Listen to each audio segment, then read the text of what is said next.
എല്ലാവർക്കും നമസ്കാരം. എന്റർടൈൻമെന്റ് കീഴിലേക്ക് എല്ലാവർക്കും സ്വാഗതം. യെസ്, എന്റർടൈൻമെന്റ് കീഴെ കിഴി റിയാക്ഷൻ ആണ്. ദളപതി 69. യെസ്, ഇത് എല്ലാ സിനിമയും ചെയ്യുന്നത് പോലല്ല. ഈ സിനിമക്ക് ഒരു പ്രത്യേകത ഉണ്ട്. ഇതിന്റെ എന്ത് ചെയ്യുമ്പോഴും ഒരു ഇമോഷൻസ് ഉണ്ട്. തീർച്ചയായിട്ടും നല്ല സങ്കടം. ഇമോഷൻ എന്ന് പറഞ്ഞാൽ പല രീതിയിലും വരും. സങ്കടം മാത്രമല്ല, എന്തൊക്കെയാ ഒരു മിസ്സിങ്, പിന്നെ ഒരു ശൂന്യത ഫീൽ ചെയ്യുന്നു. സത്യം കേട്ടോ. ഇനി അങ്ങോട്ട് എന്നുള്ളതാണ്. ഇതൊന്നും ഇല്ലല്ലോ, അതാണ് ചിന്തിക്കുക. ഇതൊക്കെ പക്ഷെ ഇതിന് ശേഷം അങ്ങനെ ഒരു സംഭവം വരുമ്പോഴാണ് ഒരു ഭയങ്കര ഒരു വിഷമം വരിക. അതായത് ഇതൊക്കെ ഇനി ലാസ്റ്റാണ്. ദളപതി 69 കാസ്റ്റിങ്, അതിൻ്റെ ഒരു വീഡിയോ ഇന്നലെ തന്നിട്ടുണ്ടായിരുന്നു 5 മണിക്ക്. അതിൽ പ്രധാനപ്പെട്ട താരങ്ങൾ ആരൊക്കെയാണെന്നുള്ളത് ഇവർ അനൗൺസ് ചെയ്യും. അപ്പോൾ ഈ സംഭവം ഇനിയില്ല. വിജയുടെ സിനിമയുടെ ഇങ്ങനെയുള്ള കാസ്റ്റിൻ്റെ ഒരു അപ്ഡേറ്റ്സ് ഇനി വരാനില്ല. അതൊരു സത്യമാണ്.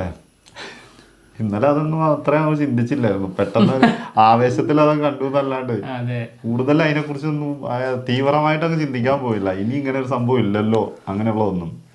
എന്തായാലും ദളപതി 69 എച്ച് വിനോദാണ് സിനിമ സംവിധാനം ചെയ്യുന്നത്. നമ്മുടെ വിജയുടെ സിനിമാ കരിയറിലെ അവസാനത്തെ സിനിമ എന്നുള്ള രീതിയിലാണ് വരുന്നത്. പിന്നെ നമ്മുടെ അനിരുദ്ധാണ് ഇതിൻ്റെ മ്യൂസിക്. എന്താണെങ്കിലും എച്ച് വിനോദ് ആ ഒരു കരിയറിലെ ഏറ്റവും അവസാനത്തെ സിനിമ അത് ഗംഭീര സിനിമ തന്നെ ആക്കട്ടെ. അല്ലാണ്ട് പറയിപ്പിക്കാതെ ഒരു അടിപൊളി ഒരു സിനിമ വന്നിട്ട് നിർത്താൻ പറ്റട്ടെ അവർക്ക്. അതാണ് നമുക്ക് പറയാൻ പറ്റുള്ളൂ. അല്ലാതെ ഇപ്പോൾ ഒന്നും പറയാൻ പറ്റില്ലല്ലോ. എന്തായാലും നമുക്ക് ആ വീഡിയോ ഒന്ന് കാണാം. ഇന്നലെ അനൗൺസ് ചെയ്തത്, അതായത് 5 മണിക്ക് ഇത് വരും എന്ന് പറഞ്ഞിട്ടൊരു അനൗൺസ്മെന്റ് വീഡിയോ ആണ് വന്നത്.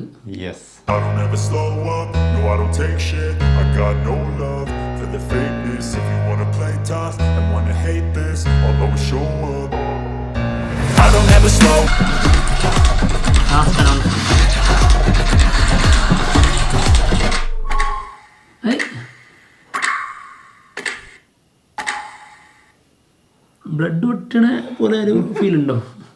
ബ്ലഡോ വെള്ളോ എങ്ങനെയാണെങ്കിൽ പറയാം. അങ്ങനെ ഒറ്റി വീഴുന്നതിന്റെ ഒരു സൗണ്ട് എഫക്റ്റ് പോലെ. എന്തായാലും ഈ ഒരു വീഡിയോയില് അത്യാവശ്യം ഡീറ്റെയിൽസ് ഉണ്ട് കേട്ടോ.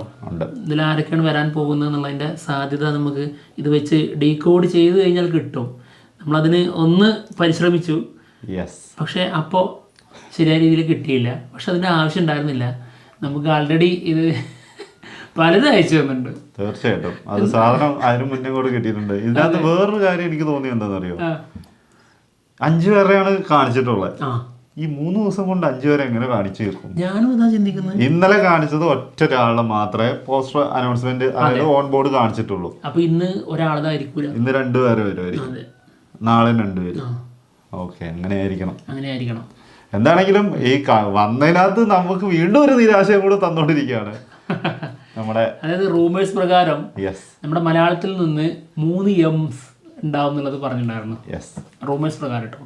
1 മഞ്ജു വാര്യർ, 1 മമിത ബൈജു, മറ്റൊന്ന് നമ്മുടെ മലയാളത്തിന്റെ സ്വന്തം മോഹൻലാൽ. ഇതിനകത്ത് വിഷമം എന്താന്ന് പറ. മോഹൻലാൽ ഇല്ലാത്തത് അതൊരു വിഷമം തന്നെയല്ലേ. അത് നമ്മൾ പ്രതീക്ഷ. അത് അവസാനത്തെ വിജയ് സിനിമയില് ഒരു ഗംഭീര റോളില് ലാലേട്ടനും കൂടി ഉണ്ടായിരുന്നെങ്കിൽ പൊളിച്ചേനെ. സസ്പെൻസ് ആണെങ്കിലോ പറയാൻ പറ്റൂലല്ലേ. അത് ശരിയാ. ഇവരിത് പുറത്തൊക്കെ കാണിക്കാൻ ഉദ്ദേശിക്കുന്നില്ലെങ്കിലോ. ശരിയാണ്. എന്തായാലും ഈ 5 പേരെ മാത്രം വെച്ചിട്ട് ഈ സിനിമ മുന്നോട്ട് കൊണ്ടുപോകില്ലല്ലോ. ഒരുപാട് പേരുണ്ടാവില്ലേ. അപ്പൊ അതിൽ മേ ബി സസ്പെൻസ് ആക്കി നിലനിർത്തുന്നതാണെങ്കിലോ. അല്ല, ആശ്വസിക്കാൻ അങ്ങനെ പലതും ചിന്തിക്കാറ്. പക്ഷെ വേണ്ട, ചിന്തിക്കണ്ട. ഇല്ലല്ല, സാധ്യത വളരെ വളരെ വളരെ വളരെ വളരെ കുറവാണ്. എന്തായാലും ഇവര് ബ്ലാക്ക്, അതായത് ഷാഡോ ആയിട്ട് കാണിച്ചിരിക്കുന്നത് ഈ 5 പേരെയാണ്. ഈ 5 പേര് നമുക്ക് മഷിയിട്ട് നോക്കിയിട്ട് കിട്ടിയിട്ടില്ല. പക്ഷെ വളരെ സിമ്പിളായിട്ട് നമ്മൾ പറഞ്ഞല്ലോ, ആൾക്കാർ അയച്ചു തന്നു. വെറുതെ കഷ്ടപ്പെട്ട് ബുദ്ധിമുട്ടി. അതും കറക്റ്റ് സംഭവം, സെയിം ലുക്കിൽ നിൽക്കുന്ന ഫോട്ടോസ് ആണ്. ഇത് ഏതൊക്കെയാണ് സ്റ്റില്ല് എന്നുള്ളത് കറക്റ്റായിട്ട് വന്നിട്ടുണ്ട്. ഈ ഫോട്ടോസ് ആണ് നമുക്ക് കിട്ടിയിരിക്കുന്നത്. ഇതൊക്കെയാണ് നമ്മൾ ആ ഒരു വീഡിയോയിൽ ഷാഡോ ആയിട്ട് കണ്ടിരിക്കുന്നത്. കറക്റ്റ് അതിനനുസരിച്ചുള്ള ഫോട്ടോസ് കേട്ടോ.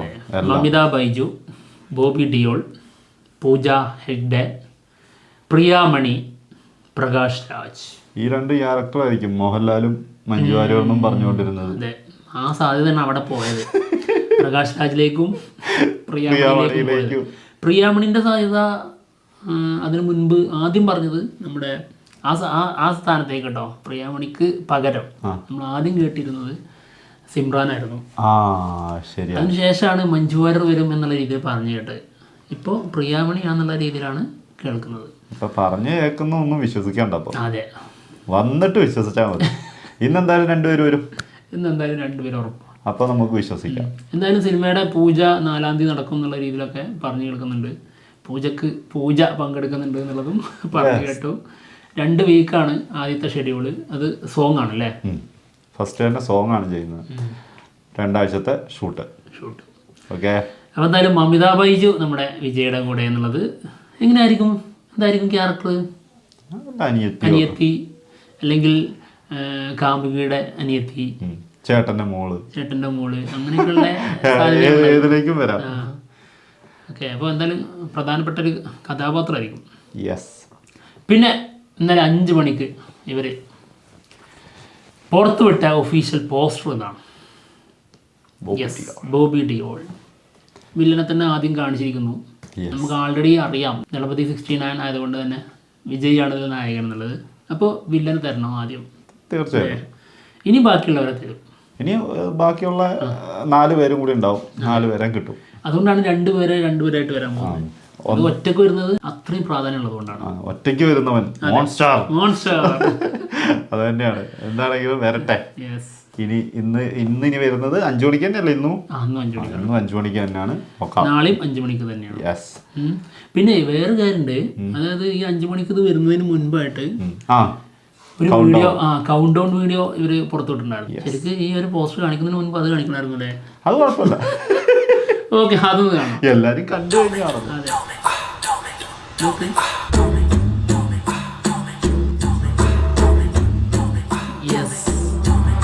ഒരാൾ ഒറ്റപ്പെട്ട്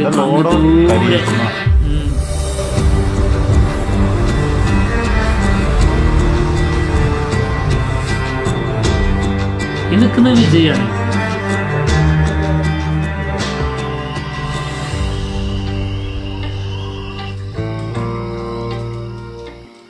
ഒക്ടോബർ 2025 ഓക്കെ. അടുത്ത വർഷം ഇതേ ടൈമിൽ സിനിമ റിലീസ് എത്തും.